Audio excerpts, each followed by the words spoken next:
বিষ্ণুপুরের মদন মোহন খুব তত্ত্বপূর্ণ লীলা। সর্বাঙ্গে মদন মোহন কথার অর্থ কি জেনে নিন।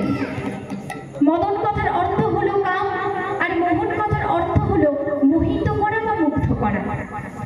মায়েরা বিষয়টাকে একটু ভালোভাবে লক্ষ্য করবেন এবং আস্বাদন করবেন। যিনি কামদেবকে মুগ্ধ করেছিলেন তার নামই হলো মদন মোহন। বলছেন মনে রিপুগুলি করিতে তার বলো দর্শন করো সবে মদন মোহন। বলো মদন মোহন ভগবান কি, মদন মোহন ভগবান কি, মদন মোহন ভগবান কি। লীলা প্রসঙ্গে যাবার পূর্বে আমাদেরকে একটু এই বিষ্ণুপুরের সংক্ষিপ্ত ইতিহাস সম্পর্কে একটু জানতে হবে। আপনাদের প্রত্যেকেই জানা অবশ্যই আপনাদেরই জেলার মধ্যে অবস্থিত বিষ্ণুপুর, তাই তো বাবা? এই বিষ্ণুপুর যা আদিতে বড় বিষ্ণুপুর নামে খ্যাত ছিল। সেই সময় মল্লভূমি রাজ্যের রাজধানী ছিল। তখনকার দিনে রাজা ছিলেন রাজা বীরহাম। তিনি শ্রীনিবাস আচার্যদেবের শিষ্যত্ব গ্রহণ করেন। তারপর থেকে রাজ্যের বিভিন্ন প্রান্তে তিনি বিষ্ণু মন্দির প্রতিষ্ঠা করতে থাকেন। তারপর থেকে সেই স্থানটার নাম হয়ে যায় কি বিষ্ণুপুর। আপনারা প্রত্যেকেই জানেন যে আপনাদের এখানে পোড়ামাটির জিনিস খুব বিখ্যাত, তাই তো? শিল্পের এত নিখুঁত সুন্দর কাজ করে যে মাটির শাকটা সব থেকে আশ্চর্য ঘটনা। মাটির শাকটা এত সুন্দরভাবে তৈরি করে, ওই মাটির শাকটা কিন্তু বাজাতে বাজে, তাই তো বাবা? আর কার্তিক মাসে 108টা বিগ্রহ সমাবেশের রাস উৎসব খুব বড় করে পালন করা হয় এবং আষাঢ়ের উল্টোরক খুব প্রসিদ্ধ। তখন এই মদন মোহন, যে মদন মোহনের কথা আজ আমরা আস্বাদন করতে চলেছি।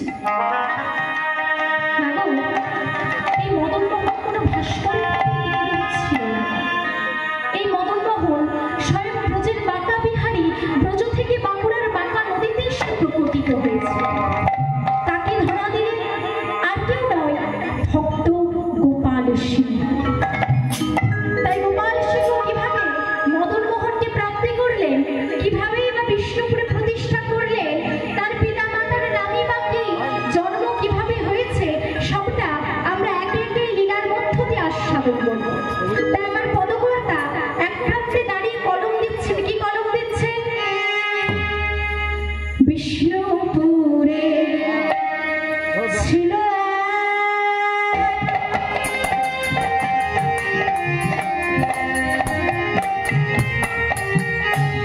ক্ষত্রিয় রমণী,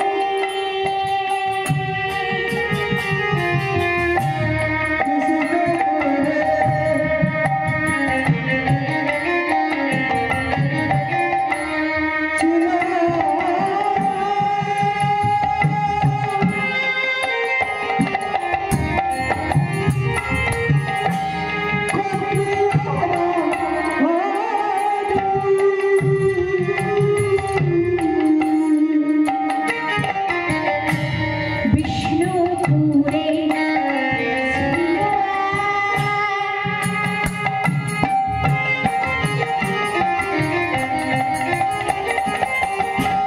ক্ষত্রিয় রমণী,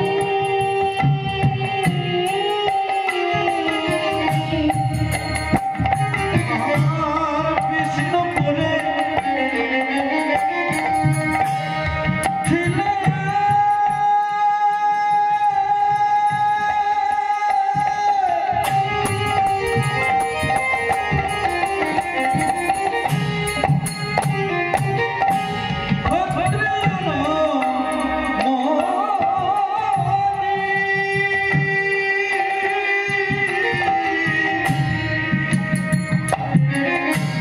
দেবতী যে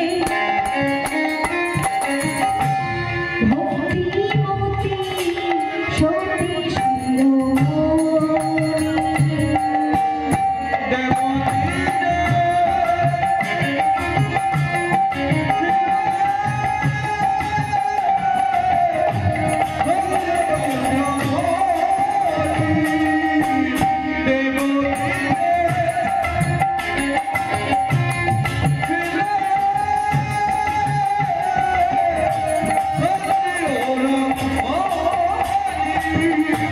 শিলাবতী,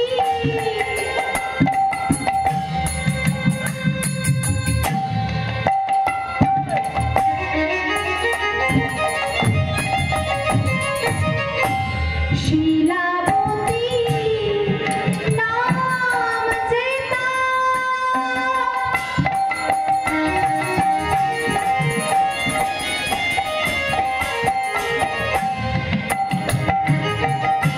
স্বামী সনাতন,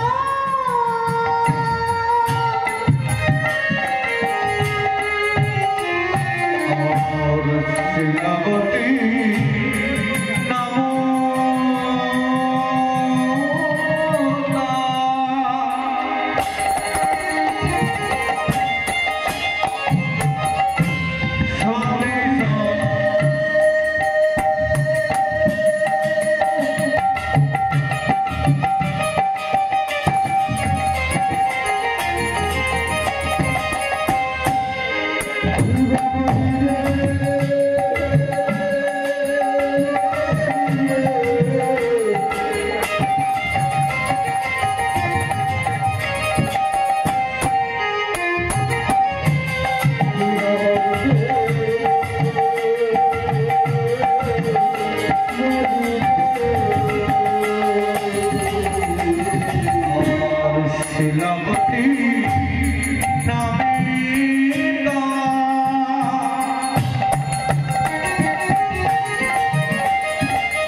সঙ্গে যুদ্ধ করতে গিয়েছে।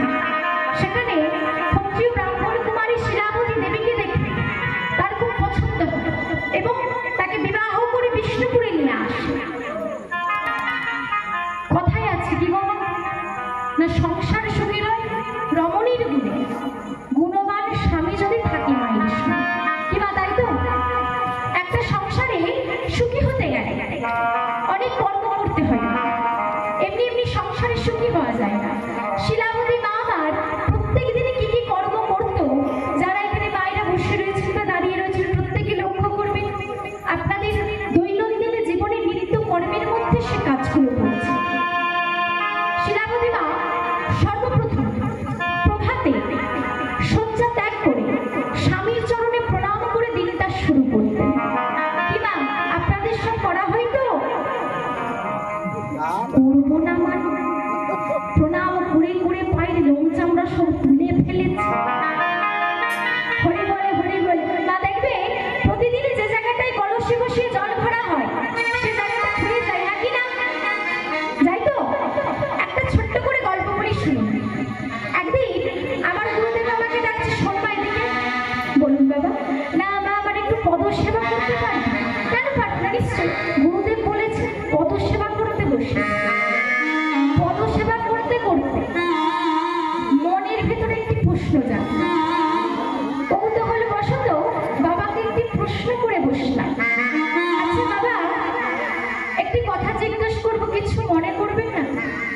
না মা, বল না কি বলবি। না আসলে বাবা, আপনার চরণে একটি লোম নেই কেন? আরে মা, হরি বল হরি বল। বলছে আর মা বলিস না কেন? না রোজ প্রতিদিন এত ভক্ত এসে বলে বাবা একটু পদসেবা করে দেবো, একটু পদসেবা করে দেবো। দেখ না, পদসেবা করতে করতে এমন আমার পা পালিশ করেছে না, পায়ের লোম চামড়া সব তুলে দিয়েছে। হরি বলে হরি বল। তাই না, আপনারাও যদি প্রত্যেক দিন বাবাদের চরণে পদসেবা এবং প্রণাম করে থাকেন, তাহলে কিন্তু বাবাদের চরণেও লোম থাকার কথা নয়, কি তাই তো? মায়ের একটু গলার আওয়াজ। ও মা, তোমরা কি কথা টথা বলতে পারো না নাকি গো? সারা শব্দ যে কিচ্ছু পাচ্ছি না। কি বলছে? এই জন্য দাদুর পায়ে লোম নেই।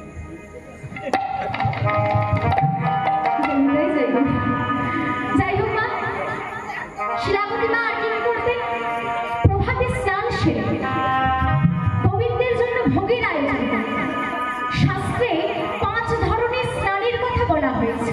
1, ভোর 3টে থেকে সকাল 6টা পর্যন্ত যে স্নান করা হয় তাকে বলা হয় ঋষি স্নান, অর্থাৎ ঋষিরা ওই সময় স্নান করে। সকাল 6টা থেকে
জানাচ্ছেন, জানো দয়াময়, আমি সন্তান সম্পন্ন মা হতে চলেছি।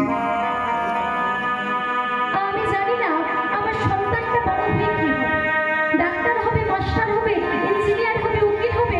না না, আমি এসব কিছু চাই না। আমি কি চাই জানো দয়াময়, আমার সন্তানটা কিছু হোক বা না হোক, যেন একজন প্রকৃত কৃষ্ণ ভক্ত সন্তান হয়। না না দয়াময়, আমি আমার জন্য সন্তান চাইছি না। আমি কেন সন্তান চাইছি জানো প্রভু? যেদিন তোমাকে ছেড়ে আমি বহু দূরে চলে যাব, সেদিন তোমাকে দেখতে দয়াময়, তুমি এমন একটা কৃষ্ণ ভক্ত সন্তান আমায় ভিক্ষা দিও, যে সন্তান তোমাকে মন থেকে ভালোবাসবে, যে সন্তান তোমাকে হৃদয়ে ভরে ভক্তি করবে। এমন একটা কৃষ্ণ ভক্ত সন্তান আমায় ভিক্ষা দিও। কেমন ভক্ত দেখো মা। শিলাবতী মা আমার যখন নিজের মনোবাসনা দয়াময়কে জানাচ্ছে, বাইরে থেকে স্বামী শোনা করে ডাকছে, শিলাবতী, শিলাবতী, শিলাবতী, দরজাটা খোলো। কে? আমি, তোমার স্বামী। ও স্বামী, ছুটতে ছুটতে স্বামীকে গিয়ে দরজাটা খোলো। স্বামী, কিছু বলবেন? হ্যাঁ বলবো। শিলাবতী, তোমার পুজো করা হয়েছে? হ্যাঁ স্বামী, হয়েছে। দাও দাও দেখি প্রসাদটা দাও। জানো শিলাবতী, একটা কথা বেশ কিছুদিন ধরে তোমায় বলবো বলবো ভাবছিলাম। বলুন না স্বামী, কি বলবেন? শিলাবতী, আমি আগামীকাল আমি ওই গয়াযুদ্ধে যাত্রা করব। না স্বামী, এমন কথা বলবেন না। শিলাবতী, তুমি আমার বারণ করছো শিলাবতী? হ্যাঁ স্বামী, করছি। আপনি তো জানেন স্বামী, আমি গর্ভবতী, সন্তান সম্পন্ন মা হতে চলেছি। আপনি কিছুতেই আমাকে একা রেখে যাবেন না।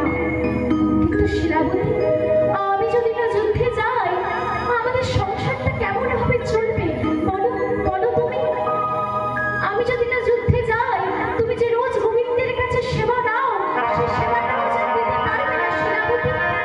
আমি যদি না যুদ্ধে যাই, তুমি যে রোজ গোবিন্দের কাছে সন্ধ্যা প্রদীপটা জ্বালো, সে প্রদীপটাও যে আর জ্বলবে না শিলাবতী। অনেকে বলে, কি বলে, কীর্তন করলে নাকি পয়সা লাগে না। কীর্তনের বিনিময়ে যারা পয়সা নিয়ে হরিকথা শ্রবণ করায়, তাদের মুখ থেকে নাকি হরিকথা শোনা বাবা। যারা বলে তাদেরকে গিয়ে একবার প্রশ্ন করবে, গোবিন্দের কাছে যে সন্ধ্যা প্রদীপটা জ্বালানো হয় না, সে প্রদীপটাও কিন্তু এমনি এমনি জ্বলে না বাবা। সে প্রদীপটাকে জ্বালাতেও কিন্তু তেলের প্রয়োজন হয়, সত্যের প্রয়োজন হয়। শিলাবতী মা আমার স্বামীকে বলেছে, স্বামীকে আপনি যুদ্ধে যাবেন না। বাবা, আগেকার দিনে মাগুলো এতটা ভালো ছিল বলে কিন্তু সন্তান এতটা ভালো জন্মেছিল। আগেকার দিনে একটা নিয়ম ছিল, মায়েরা যখন গর্ভবতী হতেন, সেই সময় বাবাদেরকে পশু হত্যা, জীব হত্যা, প্রাণী হত্যা করতে দিতেন না। কেন না? এতে করে গর্ভের ওই সন্তানটা জাতিরা পুরো অমঙ্গল হয়। তাই যত মহাপুরুষ জন্মেছে, তাদের মায়েদেরকে একবার লক্ষ্য করুন। কৌশল্যা ছিল বলে ছেলেটা রামচন্দ্র হয়েছে, দেবকী ছিলেন বলে ছেলেটা কৃষ্ণ হলেন, সৌচিমা ছিলেন বলে ছেলেটা নিমাই হয়েছে।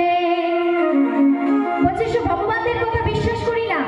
এখনকার সময়ে দাঁড়িয়ে, এখনকার দিনে দাঁড়িয়ে যদি তুমি প্রমাণ দিতে পারো, তবে বিশ্বাস করবো। আছে, প্রভাবতী দেবী ছিলেন বলে ছেলেটা রবীন্দ্রনাথ হয়েছে, ভুবনেশ্বরী ছিলেন বলে ছেলেটা বিবেকানন্দ হলে, ভগবতী দেবী ছিলেন বলে ছেলেটা বিদ্যাসাগর হয়েছে। তাই যত জায়গায় সন্তানগুলো ভালো জন্মেছে। আমি বলছি না, ইতিহাস বলছে।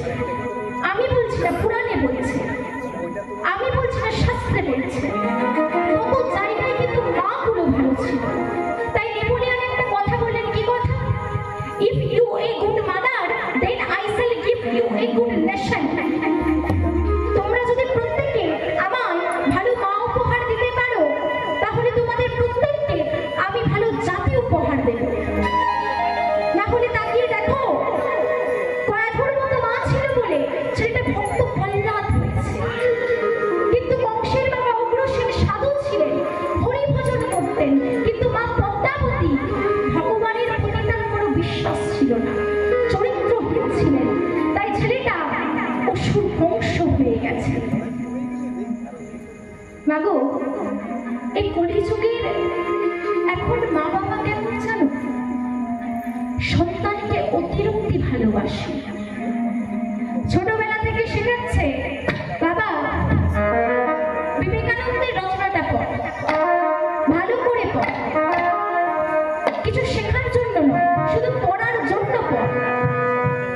বিদ্যাসাগরের রচনাটা ভালো করে মুখস্থ কর, এমন ভাবে পড় যেমন টিভিতে তোকে দেখানো হয়, এমন ভাবে পড় যেমন খবরের কাগজে তোর ছবি বের হয়। কোথাও যাবি না, কারোর সাথে মিশবি না, কীর্তন শুনতে যাবি না, হরিবাসরে যাবি না, শুধু পড় আর পড়। কখনো মা বাবা এটা শেখায় না, বাবা বিদ্যাসাগরের রচনাটা পড়লে শুধু হবে না, বিদ্যাসাগরের মতো তোকে বিবেকবান হতে হবে। স্বামী বিবেকানন্দের রচনাটা মুখস্থ করতে হবে না, স্বামী বিবেকানন্দের মতো তোকে একজন আদর্শবান মানুষ হতে হবে। এই শিক্ষা কোনোদিন মা বাবা কোনো সন্তানকে শেখায় না, শুধু পড় আর পড়ে নাম্বার তোলার জন্য পড়, কিছু শেখার জন্য নয়। নাম্বার তুলল, বড় চাকরি পেল, পেনের ডগা দিয়ে কোটি কোটি টাকা এলো, কত অসহায় দরিদ্র মানুষের চোখে জল নামলো। কি মা, আপনার সন্তানটা বেঁচে আছে তো? দেহ থেকে শ্বাসটা বেরিয়ে যাওয়া কি মৃত্যু বলে না?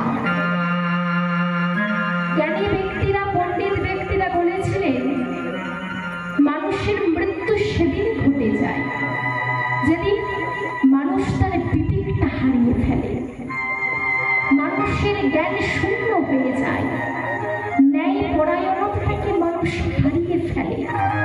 মানুষের মৃত্যু সেদিনই ঘটে গেছে, জীবতে, অর্থাৎ না মরে সে বেঁচে আছে।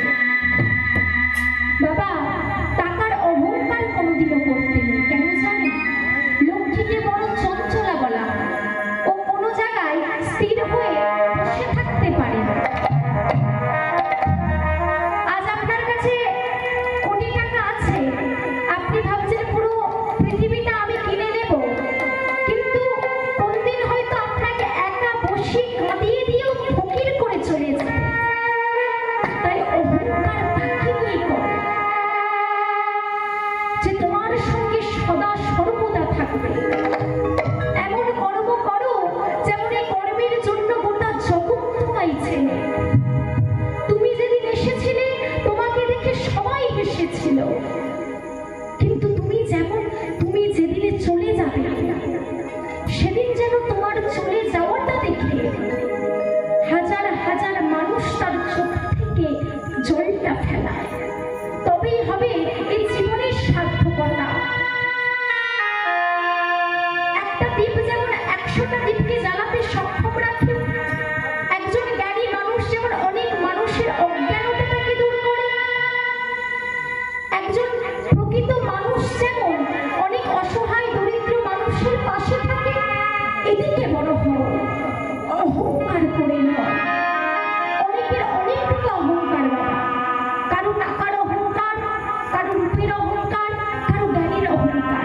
একবার ঘুরতে ঘুরতে শ্মশানটায় চলে যান, দেখে আসুন কত অহংকার চিতার আগুনে পুড়ে শেষ হয়ে গেছে। তাই অহংকার তাকে নিয়ে করো যে তোমার সঙ্গে সদা সর্বদা থাকবে। অহংকার তাকে নিয়ে করো, আমার গৌর গোবিন্দকে ভালোবেসে তুমি অহংকার করো। এই পৃথিবীটা যদি তোমার নামে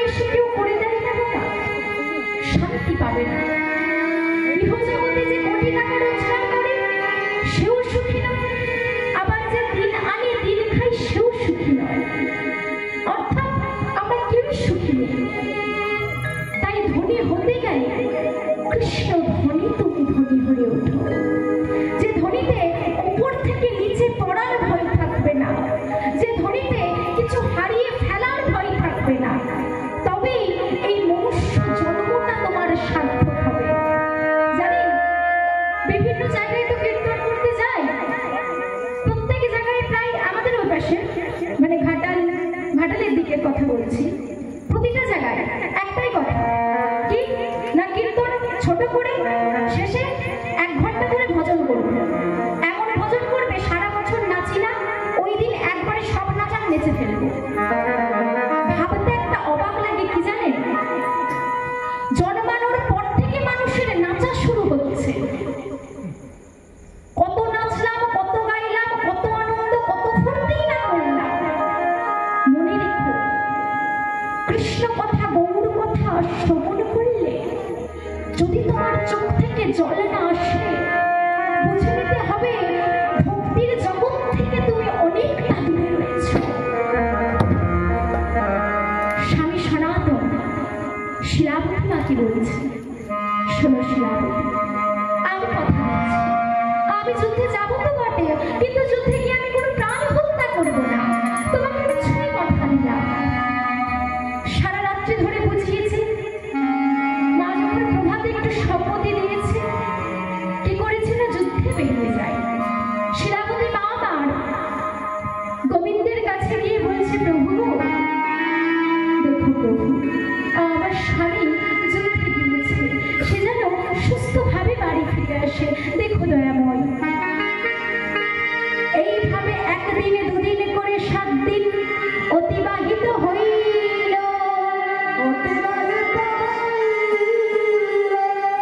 অষ্টম দিনের দিন সনাতন বাড়ি ফিরিয়া না আসিল।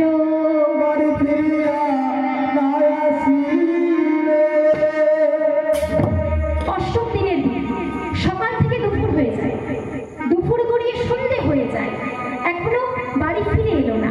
শিলাবতী মা আমার সন্ধ্যা প্রদীপটা হাতে নিয়ে কোথায় যাচ্ছে? গোবিন্দের কাছে। গুনগুন করে গান করছে আর সন্ধ্যা আরতি করছে। আজি